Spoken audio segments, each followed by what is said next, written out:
dont je devais vous parler ce matin, c'est-à-dire le pourquoi on a pensé à décentraliser la prise en charge pédiatrique au Cameroun, donc la situation. Donc voilà un peu grossièrement ce qu'on va dire, ça va être très court, ne vous inquiétez pas. Donc le Cameroun, c'est 19 millions d'habitants, une prévalence chez la femme enceinte du VIH de 6,9, pour aussi une prévalence dans la population générale de 4,3. Je pense que parmi les pays qui sont présents, nous sommes quand même un peu au-dessus de la moyenne générale. Donc, il y a des questions dont on discute qui, pour nous, deviennent des urgences. Nous avons à peu près 3146 formations sanitaires officielles et parmi elles, il y a 2025 sites PTME, 124 sites de collecte des échantillons de diagnostic précoce et 35 formations sanitaires seulement qui assurent la prise en charge pédiatrique. Alors que nous avons 155 formations sanitaires qui assurent la prise en charge des personnes vivant avec le VIH, adultes et adolescents. Voilà un peu l'évolution de la couverture des besoins. Je vais vous donner des chiffres de fin 2011 parce que ce sont ceux-là qui sont officiels. Les autres sont en cours de validation pour le rapport de fin d'année. Donc en fin 2011, on avait 105 653 personnes vivant avec le VIH sous antirétroviraux. Et ceci représentait seulement, les enfants ne comptaient que pour 5% de ces personnes vivant avec le VIH qui étaient sous ARV. Et cette figure vous montre un peu l'évolution et la déperdition qu'il peut y avoir entre les enfants exposés qui reçoivent d'abord ceux qui sont attendus, ceux que nous, là c'est pour la PCR, ceux qui sont attendus, ceux qui reçoivent les ARV en prophylaxie, ceux qui sont attendus pour le cotrimoxazole, ceux qu'ils reçoivent, ceux qui sont attendus pour la PCR et ceux qui la font effectivement. Donc vous comprenez qu'au Cameroun, ce ne sont pas des amusements et qu'on ne peut plus rester dans la théorie. Donc, en fait, nous avons eu 4440 enfants qui ont été mis sous ARV malgré les efforts, il faut le reconnaître, des pédiatres qui se sont concentrés sur le sujet et des médecins généralistes qui nous appuient. Et comme je vous le disais, ça représente seulement 5% des personnes vivant avec le VIH et ça représente 10% des besoins des enfants éligibles qu'on met effectivement sous ARV, 11% plus précisément. Donc, les forces et les faiblesses de la prise en charge pédiatrique au Cameroun. Bon, les forces, c'est quoi? Les pédiatres n'aiment pas entendre ça. Ils disent que les enfants ne sont pas des petits adultes. Mais je pense qu'on peut prendre notre force dans le fait que les adultes, on a quand même une prise en charge des personnes vivant avec le VIH adultes et adolescents qui est en expansion et qui a vraiment pris pied. Ensuite, nous avons une stratégie d'extension de la prise en charge globale selon le tutorat qui est éprouvé aujourd'hui. C'est vrai que nous allons évaluer, nous pensons évaluer d'ici quelques mois, quelques semaines, ce tutorat que nous avons pratiqué depuis plusieurs années avec l'accompagnement d'Esther. Ensuite, nous avons un diplôme interuniversitaire VIH qui nous a permis de former 210 personnes. que nous pouvons considérer comme des personnes ressources. Et au cours de ce diplôme, il y a un bon module de prise en charge pédiatrique. Ensuite, nous avons la PECIME, qui est un programme en expansion, bon an, mal an, sachant que le VIH est de plus en plus introduit dans les programmes PECIME. Les défis, c'est ce diagnostic pédiatrique précoce. Je n'ai pas besoin de revenir sur les différentes causes qui font que les enfants ne sont pas diagnostiqués. Martha l'a suffisamment dit ici. Le manque d'informations et les idées reçues.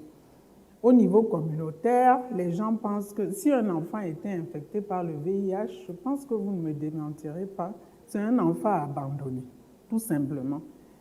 Pourquoi est-ce qu'on le ferait grandir pour qu'il aille, je vous dis ce que nous disons au quartier, pour qu'il aille encore infecter, qu'il aille déjà infecté d'autres enfants et que ça devienne un problème. Donc, c'est une question, à mon avis, de culture. Et je pense que les praticiens que nous sommes pensent la même chose. C'est-à-dire que vous, les pédiatres, je pense que vous avez beaucoup à faire pour convaincre ces personnes que nous, les praticiens, que ça vaut la peine d'investir sur ces enfants. Je pense que c'est le message le plus important. Et puis, il y a cette insuffisance quantitative et qualitative en ressources humaines. Je vais vous dire qu'au Cameroun, on a mis beaucoup d'argent il y a quelques années avec le Fonds mondial, les ressources du Fonds mondial 3, pour former des médecins. Parce qu'on a commencé par les pédiatres, on est allé aux médecins généralistes, et on s'est rendu compte qu'au fond, les gens ont peur d'aborder la question de l'enfant. C'est-à-dire que ça semble être autant, ça a bien pris pour la prise en charge des adultes, autant pour les enfants, ça n'a pas décollé.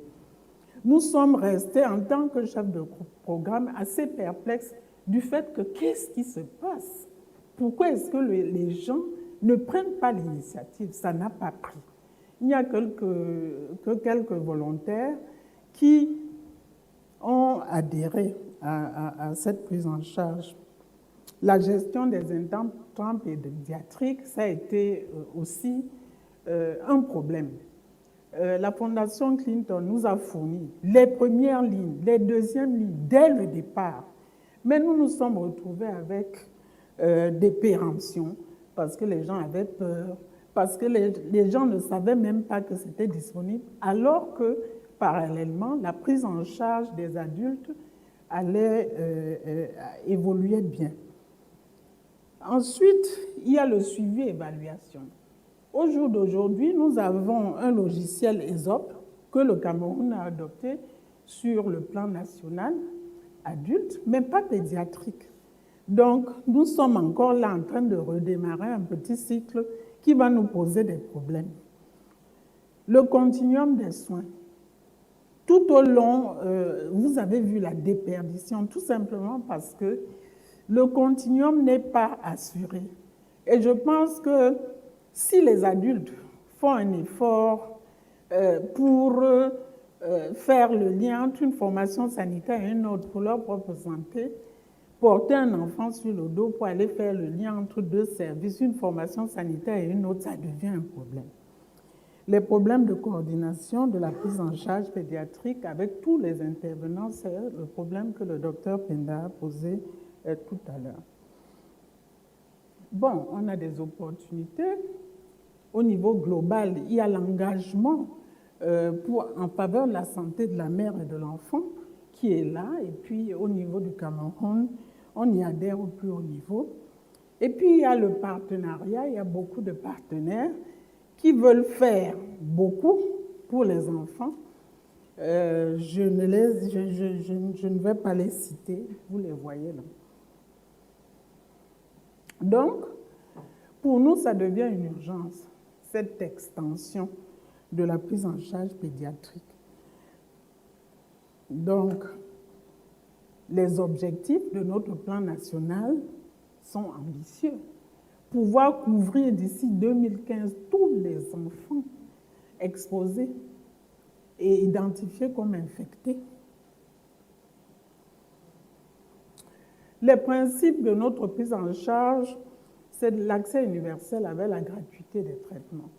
Mais le Cameroun a fait face ces dernières années à presque une rupture, si je peux dire, de financement. Ce n'est que récemment que nous avons, après le round 3, le round 4 que nous avions, pour lequel nous avions eu des ressources, il y a eu un vide.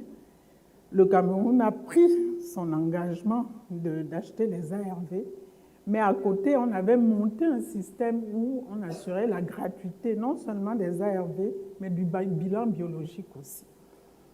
Et voilà, quelques années après, le bilan biologique, c'est avec difficulté qu'on arrive à l'assurer. Et la gratuité du bilan biologique, ça s'entend. Et pour ce qui est des ARV, c'est une lourde charge. Ce d'autant plus que nous sommes dans les pays classés à revenus intermédiaires, mais ça, les économistes savent en parler. Donc, les deux stratégies qui figurent dans notre plan, notre plan stratégique national, c'est d'abord le renforcement de l'offre de dépistage précoce du VIH chez les enfants. Et ça, je peux vous dire que nous sommes au quotidien là-dessus. Ce n'est pas facile. Renforcer la recherche active des enfants exposés avec l'intervention des communautaires et puis le dépistage initié par les prestataires, renforcer le suivi et la référence du couple mère-enfant dans un système de santé où la référence contre référence de départ pour les autres pathologies ne tient pas, étendre le diagnostic précoce du VIH chez les enfants. Et ça pose le problème de transport des échantillons, des résultats. Ce sont des choses que nous faisons en pratique. Mais on est confronté au fait que nous travaillons avec des prestataires qui veulent bien faire, mais qui n'ont pas. Il y a même l'accès géographique au site qui se pose. Ensuite, toujours dans le renforcement du diagnostic précoce, il y a la mise en place dans chaque région, on y pense, d'un laboratoire de référence. La deuxième stratégie pour accélérer la prise en charge pédiatrique, c'est le renforcement de la prise en charge des enfants vivant avec le VIH. Renforcer les capacités techniques des prestataires pour la prise en charge.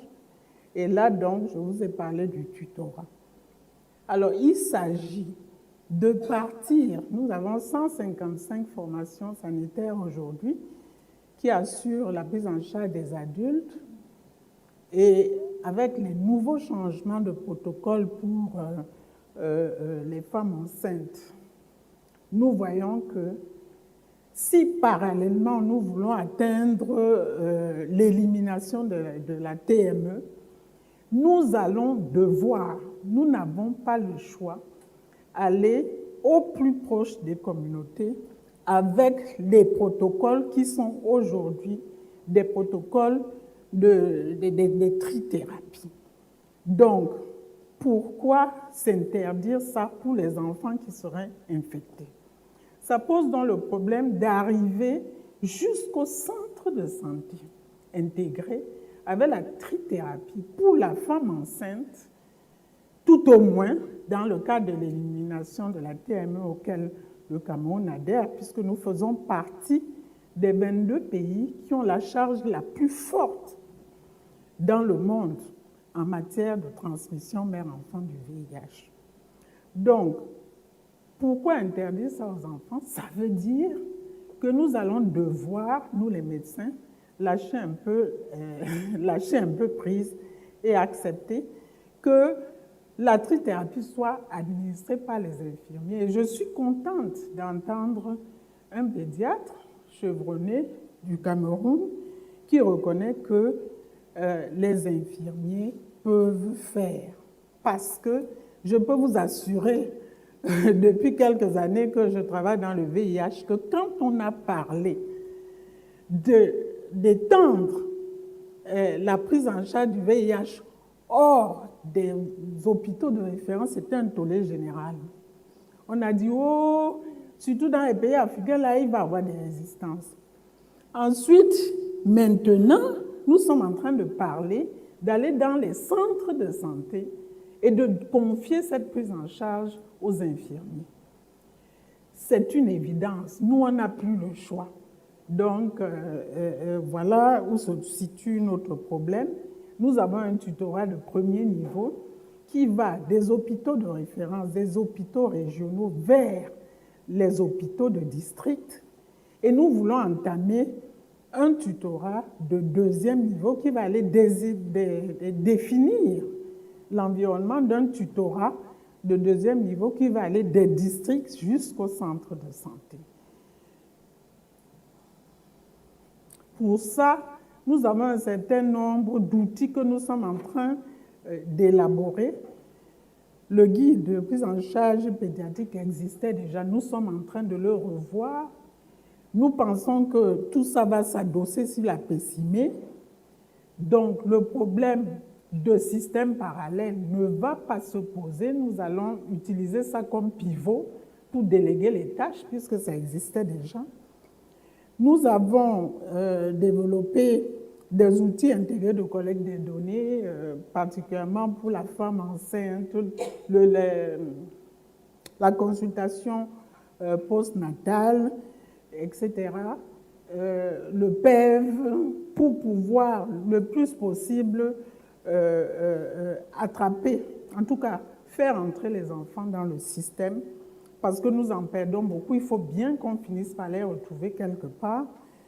Le guide de diagnostic précoce, qui est aussi en cours de renouvellement, avec l'appui d'Esther pour la prise en charge pédiatrique et le diagnostic précoce, et le plan de passage à échelle du diagnostic précoce que nous sommes en train d'élaborer parce qu'on n'a pas trouvé mieux. Nous avons réfléchi. Nous nous sommes rendus compte que tout ce qu'on peut dire n'est pas applicable dans toutes nos régions. Le Cameroun est divers, avec des zones désertiques, des zones de savane, des zones de forêt. Je pense qu'il n'y a pas un modèle unique. Et c'est à ça que nous sommes en train de réfléchir pour transporter les échantillons. Et nous pensons que même les CD4, dès qu'on aura défini ce circuit, les échantillons de numération de CD4 prendront le même chemin. Et ensuite, nous sommes en train d'affiner notre guide de délégation des tâches avec beaucoup de tâches, finalement, parmi lesquelles je pense l'initiation, l'initiation des ARV. Donc, je vous assure, en tant que gestionnaire de programme, c'est un travail de longue haleine et toutes les expériences dont on peut parler ici sont très intéressantes et le Cameroun est acheteur. Je vous remercie de votre attention.